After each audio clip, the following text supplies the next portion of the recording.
Hello, welcome to another episode of Inside the Sherman Playhouse. My name is Robin Frome. I'm president of the Sherman Playhouse. We are on the set of a production that will be coming up in July of The Rainmaker. So I really wanted to sit around one of these old tables and talk to my friend Marianne Lamb. Thanks for coming.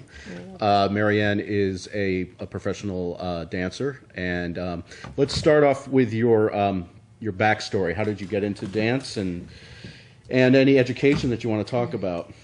I'm from Seattle, Washington, and I have 7 brothers and sisters.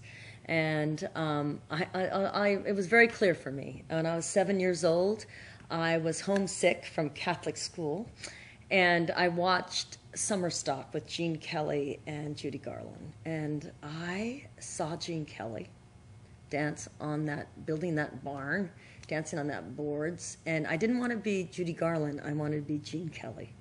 And I told my mom, I have to be Gene Kelly. And from then on, I knew I wanted to dance on Broadway. I just knew it. I just thought, and I had tunnel vision. I was very, very shy, believe it or not. I mean, if you know me now, that's hard to believe. And I did not speak a lot. But when I danced, I knew that this is where I belonged. And also, I'm very interesting. I'm dyslexic. I have dyslexia. And I could never figure out my right and my left. And so my parents were like, okay, let's put her in ballet class. And I didn't realize, but that was my gift. Because when I'm dancing, I'm kind of even. Because most dancers have a really strong left or really strong right. And I could never figure out what was right or left, so I became very even.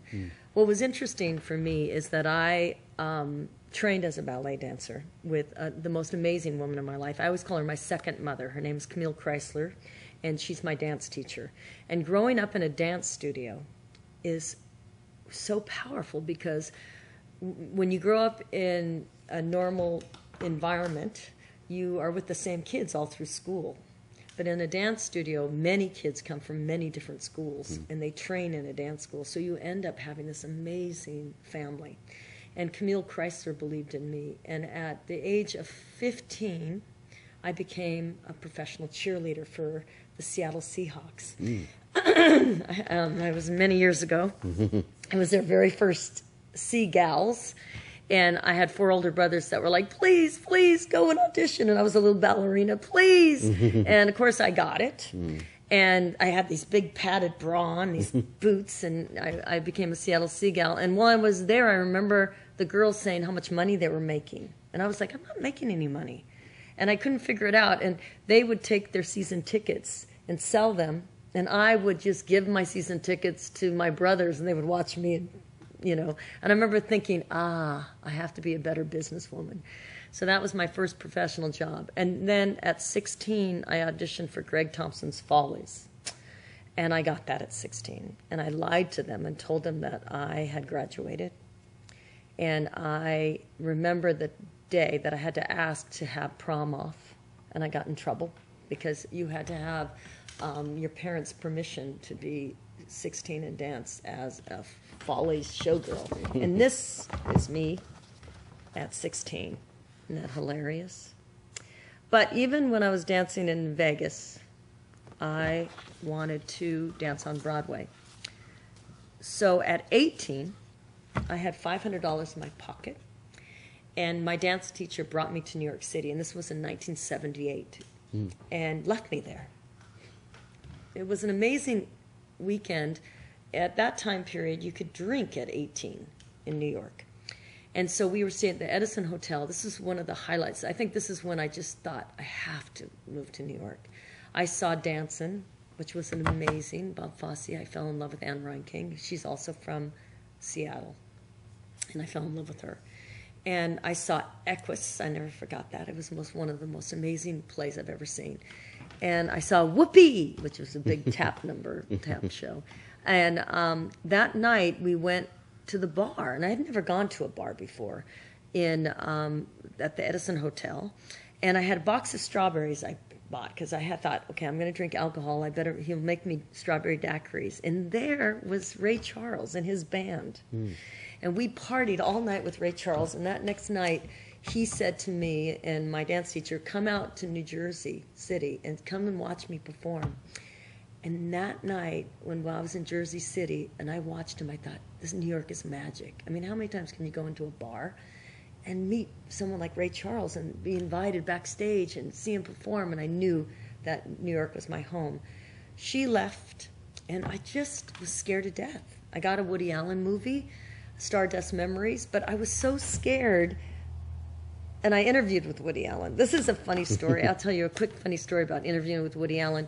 He interviewed at Artiste, Cafe Artiste, which was a very famous restaurant in New York City. Mm-hmm.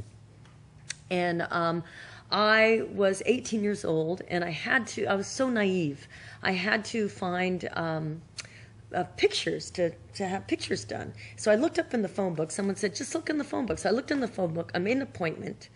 And I walked into the office to get my pictures taken, and inside the office was the inside of human bodies. The guy was a famous photographer for National Geographic. Oh, wow. And I realized, oh my God, I'm a fool.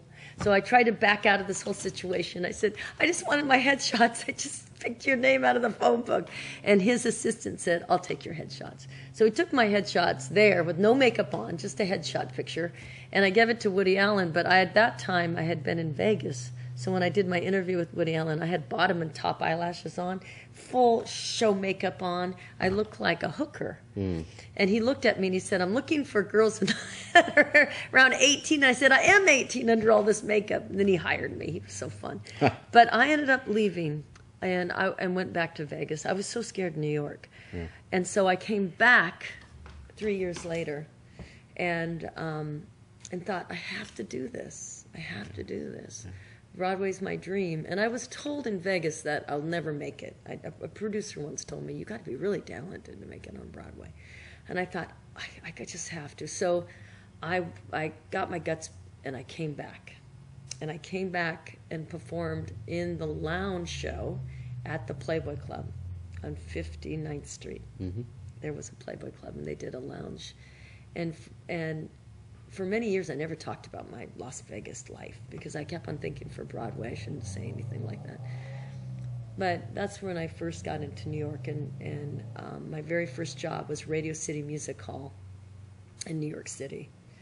But even before that job, I would take anything. I traveled. I was in Cairo. I went to Israel. I went to Monte Carlo.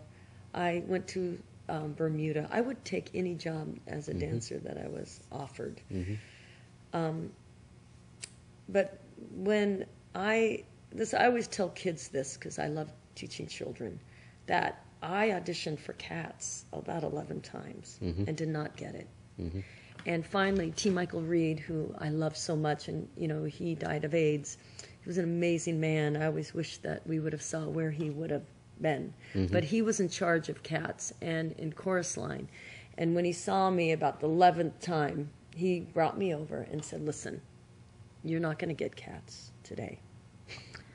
But go down to 890 right now, studios, and there have auditions for this show called Song and Dance, which is starred Bernadette Peters, and that was when she won the Tony. And that was my first Broadway show. I got that show.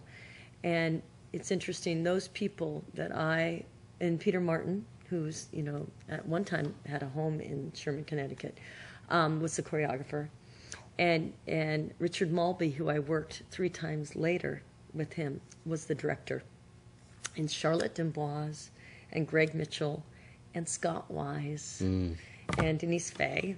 And Scott Wise is the one who's right now running Fine Line Theater Arts in New Milford, Connecticut. That was my first Broadway show. And Cynthia Rubia and Valerie Wright, this whole group of amazing people. And through Bruce Anthony Davis, through that show, my first Broadway show, those are still my best friends today. And that was in 1985, 84, which is an amazing thing. And then from then on, I did 11 Broadway shows in a row. Chicago being one of them. I did Chicago. I did the show Chicago, and also Starlight Express. And one of the biggest shows I've ever done was Jerome Robbins' Broadway, and I worked with Jerome Robbins. And Jerome Robbins changed me as a performer. I loved him. I did 3 shows with him, and he was one of the hardest choreographers I've ever worked with, and he changed me as a dancer. Yeah, Scott said the same thing. Yeah, too. I mean, yeah. he demanded acting. He demanded that you were an actor. Good. And I was lucky because I wasn't too young to work with him, and I wasn't too old. I was at a perfect age where I really took in everything, Right. and understood that I was working with a genius. Right. And what's amazing is this year we're having our 25th anniversary, and it was a cast of 60, and it was a very interesting process. We did 3 months of pre-production with him, 6 months of rehearsal. You can imagine the cost. Wow. Cast of 60. Wow. And then we did 6 weeks or 8 weeks of previews, and then we opened, and it was one of the most amazing shows I've ever done in my life. Great. Let's fast forward to Sherman, Connecticut, where we are now, where the Playhouse is, and a little bit about how you juggle family life with professional life at this time of your life. Well, one thing, I juggle my family life and my professional life because I have an amazing husband. My husband is Don Lowe, who is a folk singer locally, and he's also teaches at colleges and universities as an English teacher. And he and I, as artists, came together in New York City and realized that we can, as a marriage, when you have 2 artists, we have to keep our art going, because that's what makes us. I think one thing that's really important for me is my husband, my beautiful husband, always realized that I am an artist first, and then I am a mother and a wife, kind of in that order. Right. That I had to always keep my art, because when I'm happy, everybody's happy as a mom. Right. And that took a long time, because I live on the road. Right. This last year alone, I was on the road from July 15th until the 9th of April, and so my husband had to balance when I'm not there, and we kind of go back and forth constantly. We have to challenge each other. At a young age, because I had 8 brothers and sisters, one thing I want to say, when I was 15 to 23, I lived on the road, literally. I didn't have an apartment. I lived out of suitcases. One thing that I loved about New York is that I could actually do a show and live in one place. That's huge. That was a huge moment in my life, that I did not have to be on the road. Right. That I could go, I could like a show like Goodbye Girl, or many shows, you would go on the road, you would set it up, and then you would bring it in. But I would have a home base. And I remember sitting there one time thinking, I want it all. I want a family. I want children. And how am I going to balance this? One way to balance it is to be a Broadway dancer. And that I could actually stay in one place. Right. Now, Sherman was my weekend home. And we lived in Hell's Kitchen. I lived in Hell's Kitchen for many, many years, and with Don and I. And then when we all of a sudden had a 5-year-old, and I had my stepson living with us, I thought, how could I have both? And we thought, let's move to Sherman, to our weekend home, put him in amazing schools up here. Sure. And then I would commute in. Great. And that's what we did. And what was amazing is when you live out of New York, I became like a swing mom, a swing shift mom. Right. Where at 3 o'clock, the kids would get off the bus. I would cook dinner. I would say goodbye to them. And then I would come in at 1 in the morning. Right. After my shows. Well, I wish we had more time. Yeah, I know. But I really, really appreciate you coming down. You These bet. are great information, and I'm so glad to have you here. And please join us next time with another wonderful guest from the area at Inside the Sherman Playhouse. Yay, thank you.